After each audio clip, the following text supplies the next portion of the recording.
Hello friends, നിങ്ങൾക്ക് ഇഡ്ഡലി മാവ് ബാക്കി വന്നോ? എന്നാൽ ആ ബാക്കി വന്ന ഇഡ്ഡലി മാവ് കൊണ്ട് ഢോക്ല ഉണ്ടാക്കിയാലോ? എനിക്ക് ഈ ഗ്ലാസിൻ്റെ അളവിൽ ഈ ഒരു അളവിലാണ് മാവ് ബാക്കി വന്നിട്ടുള്ളത്. അപ്പോൾ ആ അളവിൽ തന്നെ ഞാൻ തൈര് ഒഴിക്കുന്നുണ്ട്. അപ്പോൾ അളവ് നിങ്ങൾക്ക് മനസ്സിലായോ?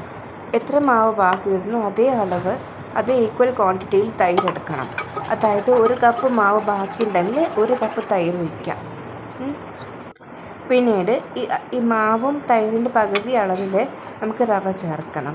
അതായത് 1 കപ്പ് മാവുണ്ടെങ്കിൽ 1 കപ്പ് തൈരെടുക്കുക, അതിന് പകുതി 1/2 കപ്പ് റവ ചേർക്കണം. നമുക്കതിലേക്ക് ഇഞ്ചിയും പച്ചമുളകും ചെറുതായി അരിഞ്ഞിട്ട് അതും ചേർത്ത് കൊടുക്കാം. എല്ലാ ഇൻഗ്രീഡിയൻസും മിക്സ് ആക്കിയിട്ട് നമുക്കൊരു ഡയറക്ഷനിൽ ഇളക്കി കൊടുക്കാം. എന്നിട്ട് 10 മിനിറ്റ് അടച്ചു വയ്ക്കാം. അതിനുശേഷം അതിൽ 1 ടീസ്പൂൺ ഉപ്പ് ചേർത്ത് നന്നായി മിക്സ് ആക്കാം.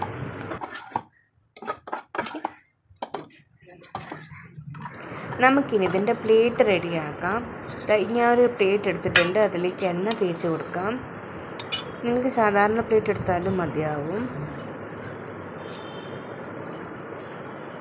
നമുക്കിനി മാവിലേക്ക് ബേക്കിംഗ് സോഡ ചേർക്കണം. ഒരു 1/2 ടീസ്പൂൺ ബേക്കിംഗ് സോഡ ചേർത്ത് നാരങ്ങ പിഴിഞ്ഞ് അത് ആക്ടിവേറ്റ് ചെയ്യാം. ആക്ടിവേറ്റ് ചെയ്തതിന് ശേഷം നന്നായി മിക്സ് ചെയ്യുക. നല്ല ബബിൾസ് വന്നിട്ടുണ്ട്.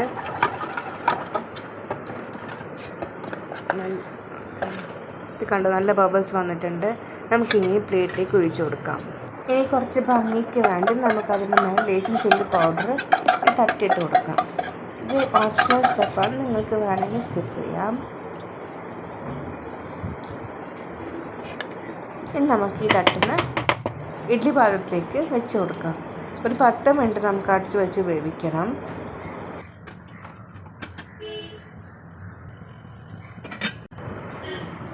അതൊരു 10 മിനിറ്റ് നമുക്ക് അടച്ചു വെച്ച് വേവിക്കാം. നമുക്ക് ഢോക്ലയുടെ ചട്നി റെഡിയാക്കാം. അതിനായിട്ട് ഞാനിവിടെ 100 ഗ്രാം മല്ലിയില കഴുകി ഇട്ടെടുത്തിട്ടുണ്ട്. അതിലേക്ക് 1 ടീസ്പൂൺ ഉപ്പും 1 ടീസ്പൂൺ പഞ്ചസാരയും ചാട്ട് മസാലയും 1 ടീസ്പൂൺ ചാട്ട് മസാലയും നല്ല കടല ചേർത്ത് പച്ചമുളകും ഇഞ്ചിയും ചേർത്ത് നന്നായി മിക്സാക്കി എടുത്തിട്ടുണ്ട്. നമ്മൾ ഢോക്ലയോടെ റെഡി ആയിട്ടുണ്ട്.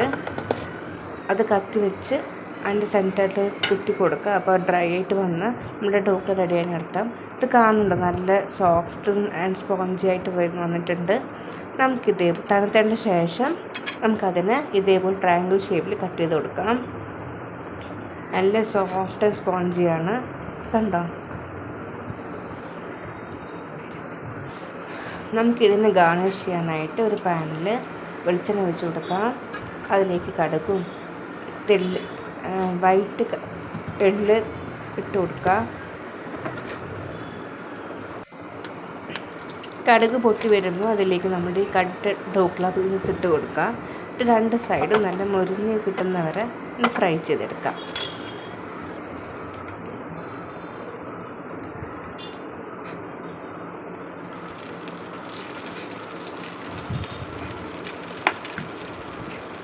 നിങ്ങൾക്കിത് ബ്രേക്ക്ഫാസ്റ്റ് ആയിട്ടും കഴിക്കാൻ പറ്റും, ഒരു സ്നാക്കായിട്ടും കഴിക്കാൻ പറ്റും.